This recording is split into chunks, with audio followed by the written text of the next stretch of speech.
আমি তো এক রাতের মধ্যে বড়লোক হয়ে গেলাম। আসুন দেখা যাক কিভাবে এক রাতের মধ্যে বড়লোক হলাম। তো ঘটনার সূত্রপাত যেখানে সেখান থেকে শুরু করা যাক। আমি আমার ফেসবুক পেজে এই প্রোডাক্টটা বিক্রির জন্য একটা অ্যাড দিই, সাথে আমার স্টোরের লিঙ্কটা দিয়ে দিই। তো সে প্রোডাক্টটা দেখে এক বিদেশিনীর পছন্দ হয় এবং সে আমাকে মেসেজ করে প্রোডাক্ট ছবি সহ। তার নামটা দেখেই বোঝা যাচ্ছে সে একটা বিদেশিনী। আচ্ছা, ভালো, পছন্দ হতেই পারে। কিন্তু তারপরে কি হলো এবার একটু দেখা যাক। তো আমি স্বভাবতই তাকে আমার স্টোর লিঙ্কটা দিয়ে বললাম আপনি এখান থেকে অর্ডার করতে পারেন। বাট তারপরেও সে অর্ডার না করে সে বারবার জানতে চাচ্ছিল যে সে এটার জন্য পে করবে এবং তার খুব দ্রুত তার এটা চায় আর কি। তো সে এটার জন্য শিপিং চার্জ কত বা ইন্স্যুরেন্স কত, মানে সব কিছু জানতে চাচ্ছে, যেহেতু সে দেশের বাইরে থেকে নেবে। তো আমি তাকে তারপর আবার বললাম যে আপনি লিঙ্কে থেকে অর্ডার করেন, এবং আমি জানতে চাচ্ছিলাম যে আসলে সে কোথা থেকে বলছে। তারপরে সে তার অ্যাড্রেস দিল। অ্যাড্রেসটা দেখে কনফার্ম হলাম সে ইউনাইটেড স্টেটস থেকে বলছে। তো তখন আমার মনে একটু সন্দেহ জাগলো। এই প্রোডাক্ট তো আমেরিকাতে থাকার কথা, কারণ তারা আমাদের চেয়ে অনেক গুণ প্রযুক্তির দিকে এগিয়ে আছে। এই প্রোডাক্টটা জাস্ট একটা হচ্ছে ডিম লাইট, জাস্ট সেন্সরের মতো আর কি। অন্ধকার হলে জ্বলে আর আলো পেলে বন্ধ হয়ে যায়। এটা আমি আমার বাসাতে ইউজ করি। তো সেটা নিবেই এবং বারবার সেটার জন্য মেসেজ করতেই আছে। তো যখন আমার সন্দেহ হয়েছিল তখন আমিও একটু মজা নজরে তার সাথে কনভারসেশনটা চালাই যাচ্ছিলাম। তো এক পর্যায়ে সে আমাকে বলে যে আপনি কোন পেমেন্ট মাধ্যমে পেমেন্ট নেবেন বা কিভাবে কি করা যায়। তো আমি তাকে সবকিছু জানালাম।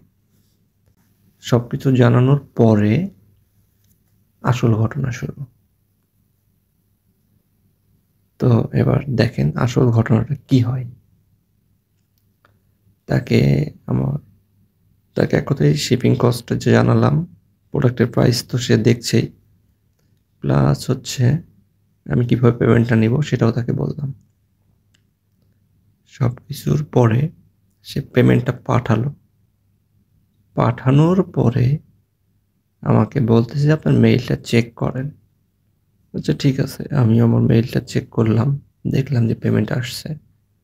কিন্তু আমি যখন আমার পেপ্যাল অ্যাকাউন্টে চেক করি, অ্যাকাউন্টের ব্যালেন্স জিরো। আমি তাকে এটাও বললাম যে আপনি যে পেমেন্ট দিচ্ছেন আমার অ্যাকাউন্টে তো আসে নাই। আমার অ্যাকাউন্টের একটা স্ক্রিনশট তাকে দিয়েছি। বাট সে বলতেছে সে পেমেন্ট কনফার্মেশনটা পেয়েছে। আমাকে ইমেলের ইনবক্স অথবা স্প্যাম ফোল্ডার চেক করতে বলছে। আপনারাই বলেন, পেপাল থেকে কোনো মেইল আসলে সেটা কি স্প্যাম ফোল্ডারে কখনো যায়?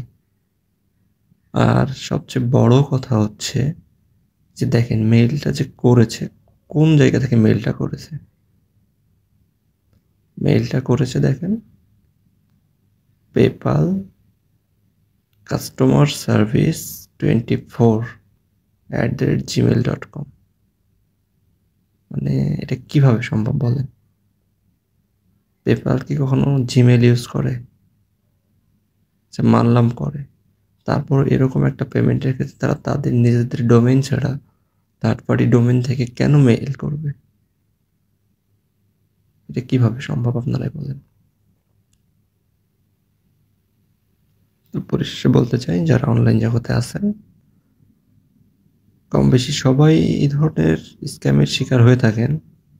তো আমি যেটা বলবো আগে বুঝে শুনে তারপরে পা বাড়াবেন, কারণ একবার ধাপ ফেলে দিলে সেটা ফেরত নিতে পারবেন না। সামনে যে গর্ত আছে সেটা না জেনে আপনি গর্তে পড়ে যাবেন। So be careful for your next step. Thank you.